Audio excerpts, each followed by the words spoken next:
이름이라는 명사는 이르다라는 동사에서부터 왔습니다. 훈민정음에 보면 어린 백성이 이루고자 하여도 할 때 바로 그 이르다입니다. 말하다는 거죠. 한자로는 이름 명자를 씁니다. 이 명자를 파자를 해보면 저녁 석자 아래에 입구자가 있습니다. 그러니까 낮에는 얼굴을 보면서 누가 누구인지를 식별할 수 있는데 어두워진 밤에는 식별할 수가 없기 때문에 입을 열어서 누군지 말을 통해서야 비로소 안다고 해서 이름 명자를 그렇게 만들었던 것 같습니다.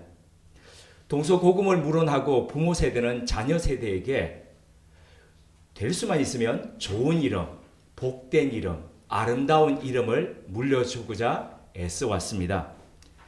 물론 과거 우리나라에 예외도 있습니다. 개똥이, 소똥이.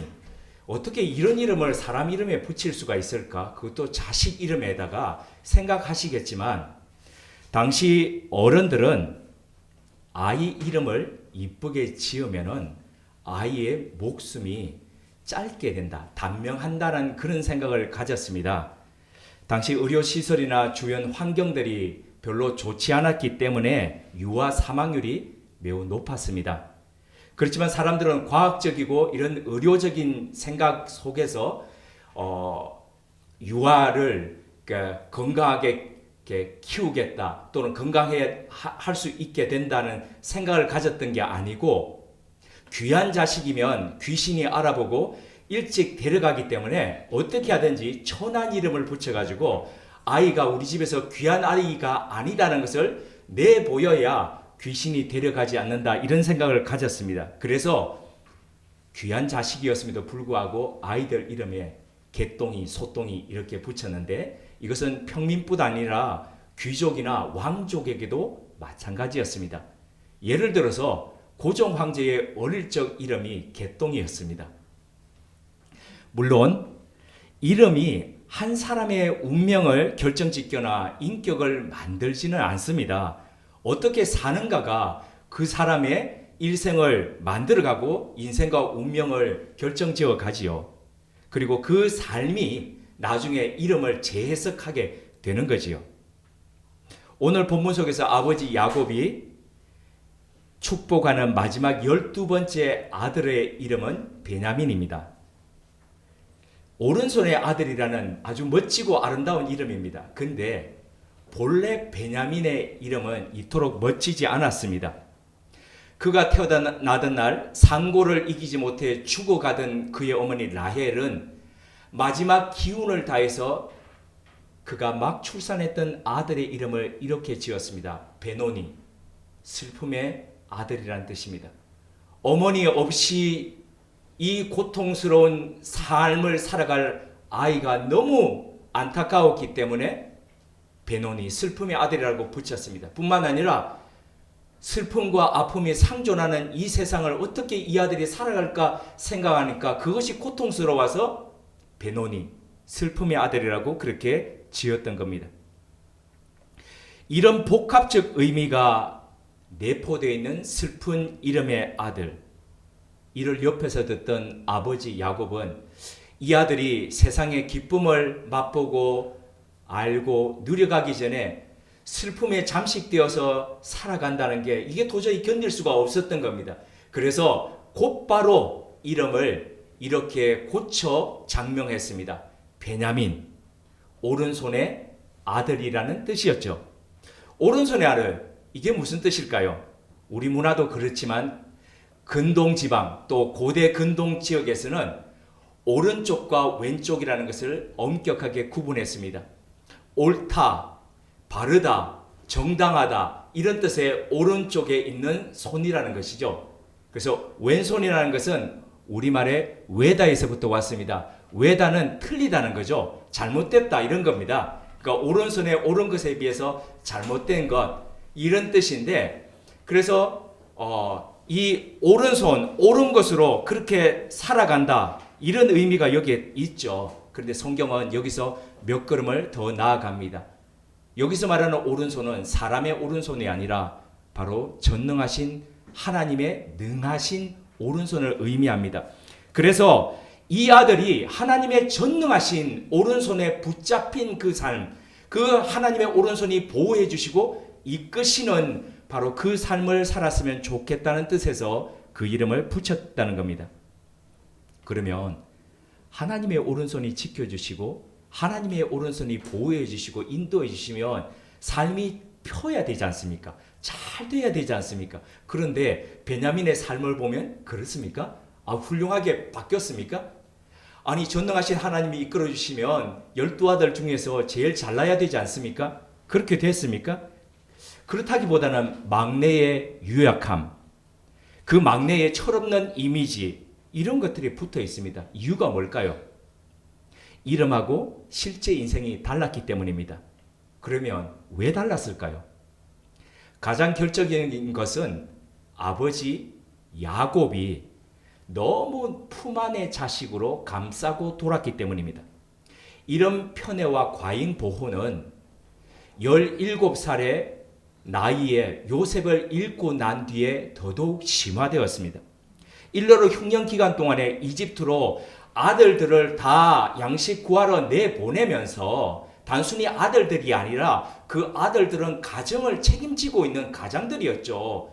그러니까 70명의 전체 가족을 다 부양하기 위해서 11아들은 다 떠나야 했습니다. 그런데도 불구하고 아버지 야곱은 끝끝내 요셉의 동생인 베냐민만은 보내지 않았습니다. 애착을 넘어선 집착이었습니다. 얘마저 잃으면 안 된다는 그런 생각이었습니다. 이후 총리 요셉의 그 계략 속에서 베냐민을 데려와서 너희들이 정탐꾼이 아니라는 것을 증명하라고 할 때에 끝끝내 야곱은 베냐민만은 보내질 않고 버틸 때까지 버텼습니다. 언제까지요? 마지막 양식 한 알이 떨어질 때까지 버텼습니다. 그때 야곱이 아들들에게 이런 말을 했지요. 창세기 44장 29절에 있는데 이 말은 유다가 나중에 요셉한테 말할 때에 아버지가 이렇게 했다라고 하는 전언이었습니다. 너희가 이 아이도 내게서 데려가려 하니 만일 재해가 그 몸에 미치면 나의 흰머리를 슬퍼하며 스월로 내려가게 하리라 하니 아버지 야곱은 베냐민을 이 아이라고 불렀습니다. 그때 베냐민은 이미 30대의 나이의 장년이었습니다. 뿐만 아니라 처자식이 있는 가장이었습니다. 근데도 야곱은 여전히 베냐민을 애 취급하면서 과잉보호합니다. 물론 부모님은 여전합니다. 압니다. 네, 얘야 60 다 된 아들한테도 노모께서 얘야 나갈 때 차 조심해라 하듯이 그런 마음이 있는 거 압니다. 그럼에도 불구하고 여전히 자식을 개별 인격체로 그렇게 따로 분리하지 못하고 자기하고 하나로 두어서 얘 목숨이 만약에 죽으면 나도 죽어가지고 스월 지옥으로 떨어질 거라고 그렇게 이야기를 했습니다. 부모와 자식 간의 건강한 분리가 되지 않은 상태였습니다. 형편이 이렇다 보니 아들 베냐민은 독립된 개체로 홀로 감당하면서 성장할 기회를 갖지 못했습니다. 금쪽 같은 내 새끼라면서 부모가 모든 것을 다 알아서 해줍니다. 노심초사하면서 늘 자녀 주위를 빙빙 돕니다. 아이를 위한 24시간 대기조가 됩니다. 일명 황제 펭귄식 과잉 보호입니다. 지금까지 지켜보고 경험해 본 결과 사람이 가장 빨리 성장하고 성숙하는 길은 이런 식의 보호가 아니었습니다. 오히려 그냥 내버려 두는 것, 그게 더 성숙하게 가는 길이었습니다. 이런 길은 겉은 성장하는 것 같은데 속은, 내면은 그렇지 못해서 성인 아이로 자라는 경우가 허다했습니다. 진짜 성장하는 것은 다름 아닌 실패와 넘어짐을 경험하고 난 뒤였습니다. 자전거, 스케이트, 스키 배울 때 한번 생각해 보십시오. 넘어지지 않고서는 결코 배울 수 없는 겁니다. 그러면 안 넘어지기 위해서 막 너무 조심하고 조심하는 사람 한번 보십시오. 잘 배우지 못합니다. 실력이 자라지 못합니다. 오히려 오히려 자전거를 탈 때에 부모가 계속 잡아주면서 안 넘어지도록 끝끝내 뒤에서 계속 있는 거, 그게 아니라 양쪽 바퀴 달아주었다가 바퀴 하나씩 빼주고, 그리고 무릎 보호대, 손에 손목, 이 팔꿈치 보호대, 그리고 헬멧, 넘어지더라도 덜 다치고 안 다치도록 그렇게 하면서 자기 혼자 가다가 넘어지고 그렇게 하도록 하는 겁니다. 그리고 다시 일어서는 거죠. 일명 회복 탄력성입니다. 그래서 어떤 사람이 얼마만큼 덜 다치고 자랐느냐가 아니고 얼마만큼 넘어짐을 통해서 회복 탄력성을 스스로 연습하며 살았는지 거기에 있다는 겁니다. 20대 중반일 때 제게 목회의 소망을 갖게 하고, 목회는 이렇게 하는구나 라고 그렇게 목회를 가르쳐준, 열정을 가르쳐준 스승이라고 따랐던 분이 있습니다. 스위스에서 제가 목회할 때에 그분을 모셔서 사경회를 가졌지요. 모두들 뜨거운 반응이었습니다. 열광했습니다. 그분의 설교에. 근데 WCC라고 세계교회협의회에서 근무하던 제 선배 목사가 그때 저한테 이렇게 물었습니다.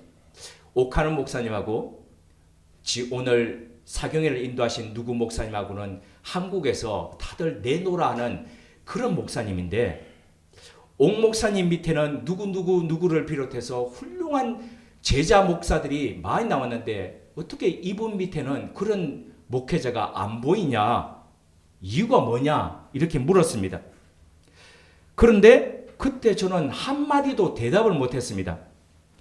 그 목사님 안에서 저도 어린 시절, 청년 시절을 보내고 그 전도사를 하고 보내는 과정 속에서 숱한 선배 목사들을 같이 경험했지만은 그 선배 목사들 중에서 이 사람이 그런 사람이에요 라고 말할 수 있는 그런 목회자가 없었다는 겁니다. 꼽을 수가 없었습니다. 물론 저는 거기에 견줄 수도 없었고요. 그래서 부끄러웠습니다. 그리고 왜 그런지 이유를 몰라서 답답했습니다. 그런데 그 이유를 저는 스위스를 떠나서 한국에 와서 그분과 더 가까이 지내는 시간을 통해서 알게 되었습니다. 그 중에 여러 이유가 있겠지만은 단 한 가지를 꼽자면은 그것은 실수를 용납지 않는 그분 덕분이었습니다. 행사를 하나 맡겨도 늘 업무 일지를 통해서 매일매일 체크를 하고 매일매일 지시사항을 내립니다. 지침을 내리고 전화를 불러서 하고 또 호출해서 지시를 또 합니다. 점검하고 지시하죠. 철저합니다. 그러다 보니 그분을 거쳐간 수많은 목회자들 가운데 창의적인 상상력을 가지고 혼자서 무언가를 할 수 있는 그런 능력을 개발하는 사람을 보지를 못했습니다. 실패하고 넘어짐으로써 배우고 성장한 사람이 없다는 거죠. 늘 추상 같은 지적과 지시에 쫄아서 주눅이 되어 있었습니다. 그때 알았습니다. 이분은 아주 뛰어난 스타 플레이어는 될 수 있겠지만은 이분은 좋은 훌륭한 그런 코치나 선생님은 될 수 없겠구나. 그래서 그분을 거쳐간 목회자들 중에서 이렇다 할 그런 사람이 나오지 못했구나. 제가 깨달았던 겁니다. 이 즈음에서 우리는 우리 자신을 돌아보았으면 합니다. 우리는 어떤 부모, 어떤 선배, 또는 어떤 상사와 또 어떤 선생으로 우리 삶 가운데 자리하고 있습니까? 단 한 번도 넘어지지 않도록 아이를 감싼 야곱처럼 그렇게 과잉보호하고 있지는 않습니까? 중요한 것은 아끼고 사랑하는 일을 감싸고 과잉보호할 것이 아니라 내 손에서 놓아야 한다는 겁니다. 놓을 때에 그것이 바로 하나님의 전능하신 손을 잡는 계기가 되고 출발점이 된다는 겁니다. 그분의 돌보심과 인도하심 아래에서 넘어지고 또 실패하고 그러더라도 그분으로 인해서 다시 일어서는 회복 탄력성을 갖고 그렇게 살아갈 수 있다는 거죠. 오늘 본문엔 야곱이 요셉 다음으로 아끼고 또 과잉 보호할 만큼 그렇게 사랑했던 베냐민을 향한 야곱의 축복이 담겨 있습니다. 근데 축복의 이 분량이나 내용이 굉장히 의외입니다. 이건 축복과는 거리가 멀어 보입니다.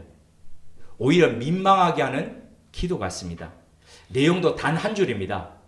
앞선 요셉을 향한 축복과 비교해 볼 때에 이거 뭐 좀 형평성에 안 맞아 보입니다.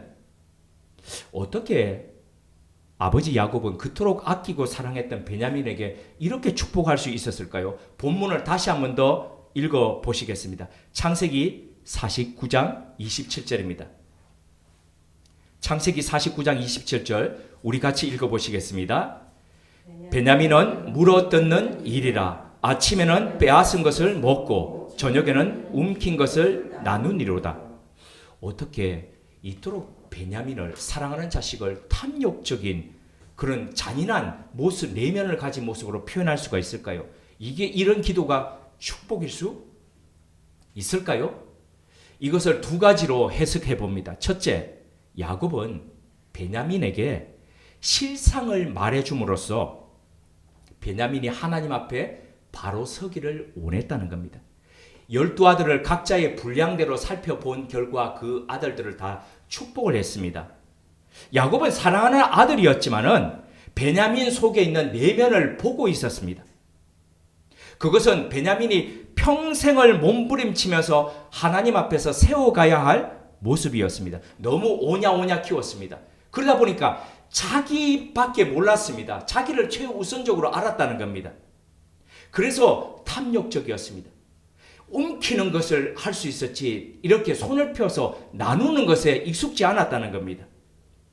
그래서 때로는 탐욕스럽기도 하고 때로는 잔인한 모습마저도 있었다는 겁니다. 그런 아들이 하나님을 바라보면서 하나님 안에서 머물기를 바라면서 아버지는 마지막 숨을 거두기 바로 전에 그 아들의 모습을 있는 모습 그대로 이야기를 했던 겁니다. 묘사를 했던 거죠. 아들아, 너는 물어뜯는 일이다. 그리스도인의 삶이란 하나님의 말씀 앞에서 자신의 실상을 있는 모습 그대로 비춰봄으로써 바로 세워가는 겁니다.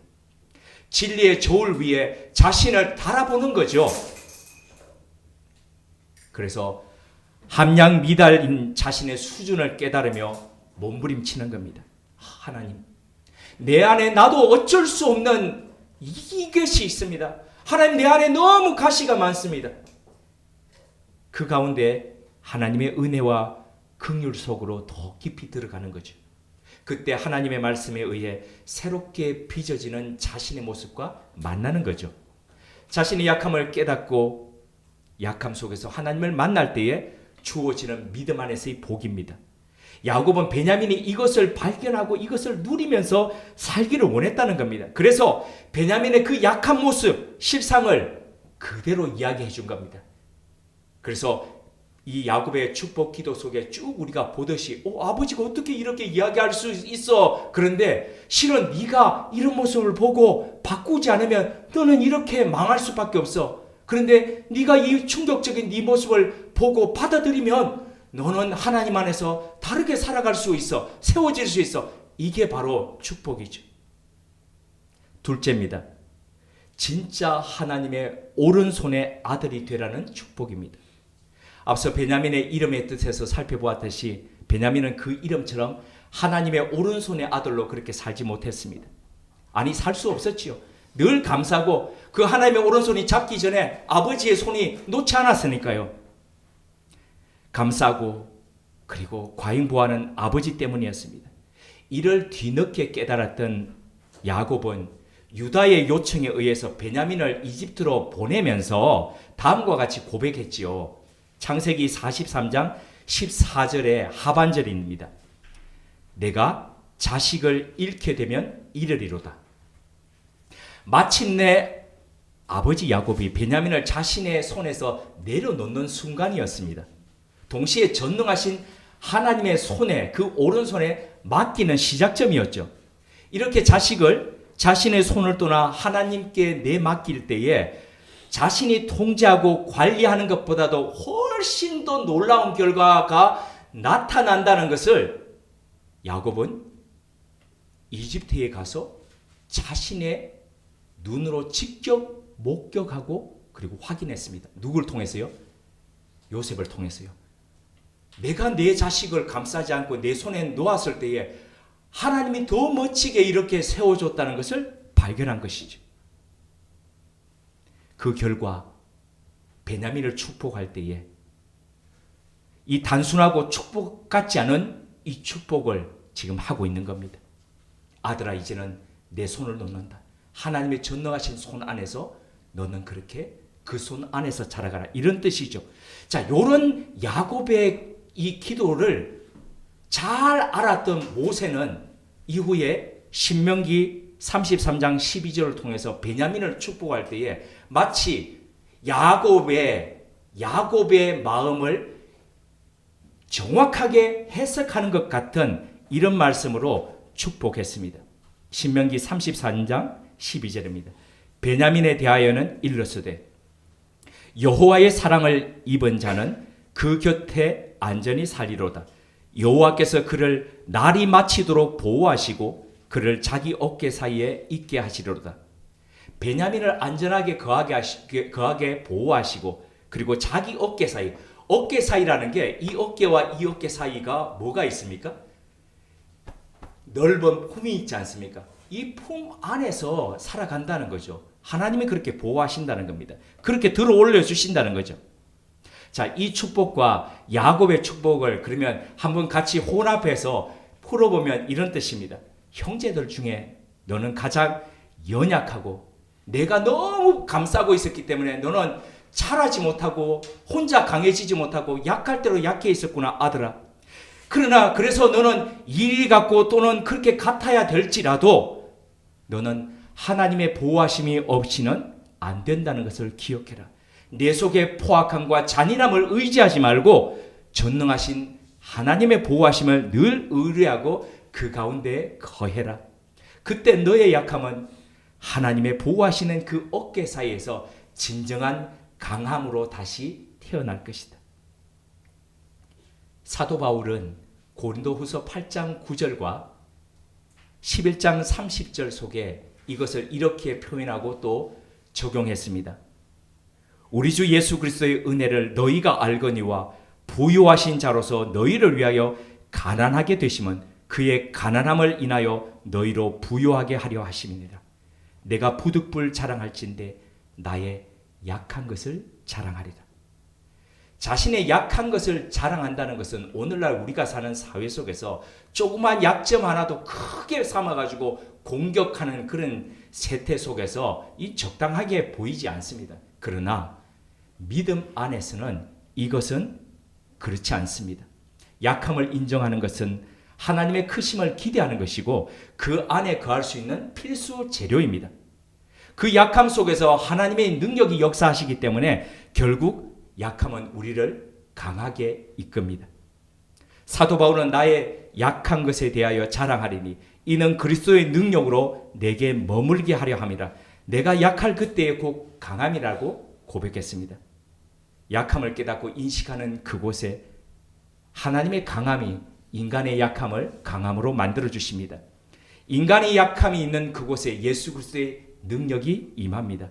이를 이사야 선지자는 하나님께서 약한 손을 강하게 하여 주시고 피곤한 자에게 능력을 주시며 무능한 자에게 힘을 더하신다고 고백했습니다. 위대한 찬송가 작사가였던 환희 레이저인 크로스비 여사가 있죠. 평생을 앞을 보지 못하는 시각 장애인으로 살았습니다. 이 크로스비 여사가 작사했던 찬송가 가사에 보면 약함 속에서 강함을 주시는, 능력을 주시는 그 하나님에 대한 고백이 유독 많습니다. 왜냐하면 그녀가 평생을 그렇게 체험했던 그리스도인이었기 때문입니다. 생후 6조가 될 때에 이 눈 밑에 이렇게 종기가 났던 것을 의사가 잘못 처리하면서 실명하게 됩니다. 그래서 평생을 앞을 보지 못하고 그렇게 살아가죠. 암흑 가운데 인생을 그렇게 살아간 그녀는 늘 자신의 능력과 한계 앞에서 몸부림치다가 31살이 되던 나이에 예수 그리스도를 새롭게 만납니다. 거듭났지요. 그녀의 인생에 빛을 비춰주시는 그 예수 그리스도를 만나서 새롭게 태어났던 그녀는 그 약함 속에서 강하게 해주시는 그리스도를 날마다 의지하면서 그런 삶을 살아갑니다. 그리고 그 은총을 가사 속에 담아서 증거했죠. 찬송가 288장 예수로 나의 구주 삼고, 네, 이런 찬송. 약함 속에서 그리스도를 구주로 삼을 때에 어떤 삶이 펼쳐지는가를 고백한 거죠. 그리고 특히 찬송가 384장 나의 갈 길 다가도록 자신의 한계성을 실감하면서 약한 가운데 강하게 해주시는 그 예수 그리스도를 체험하면서 그 체험한 것을 고백한 찬송입니다. 무력한 자신을 능하게 하시는 하나님의 은혜와 사랑을 뜨겁게 경험한 고백을 찬송가 가사 속에 이렇게 담았습니다. 나의 갈 길 다가도록 예수 인도하시니 어려운 일 당할 때도 족한 은혜 주시네. 나는 심히 고단하고 영혼 매우 가라나 나의 앞에 반석에서 샘물 나게 하시네. 나의 앞에 반석에서 샘물 나게 하시네. 이 고백의 찬양이 우리의 체험이 되기를 소망합니다. 약한 우리를 강하게 하시고 우리를 온전케 하시는 그 그리스도 예수 안에서 삶의 감격을 누리면서 그렇게 살았으면 좋겠습니다. 약할수록 하나님의 전능하심에 기대는 베냐민이 되었으면 좋겠습니다. 우리의 약함 속에 강하게 역사하실 그 예수 그리스도를 기대하는 크로스비가 되었으면 합니다. 그때 우리는 우리의 가진 그 무엇보다도 약함을 자랑하는 믿음의 사람으로 우리 인생을 그렇게 살아가게 될 것입니다. 함께 기도드리겠습니다. 하나님, 약한 인간의 손보다 하나님의 손에 맡길 때 더 멋진 삶, 아름다운 인생이 된다는 것 사실을 깨달았던 야곱처럼 우리도 우리 삶을 하나님께 맡기며 살길 원합니다. 아버지의 손을 떠나 전능하신 하나님의 어깨 사이에 거하는 자녀이기를 원합니다. 그때 우리의 약함은 하나님의 보호하에서 진정한 강함으로 변모하는 것을 목도하게 하옵소서. 또한 하나님의 품 안에서 이리떼 같은 찢고 빼앗는 우리의 잔인하고 포악한 품성마저도 그리스도 예수 그리스도의 성품으로 물들어가게 하옵소서. 그리하여 진정한 하나님의 오른손의 사람 베냐민으로 우리 인생을 수놓게 하옵소서. 예수 그리스도의 이름으로 기도드립니다. 아멘.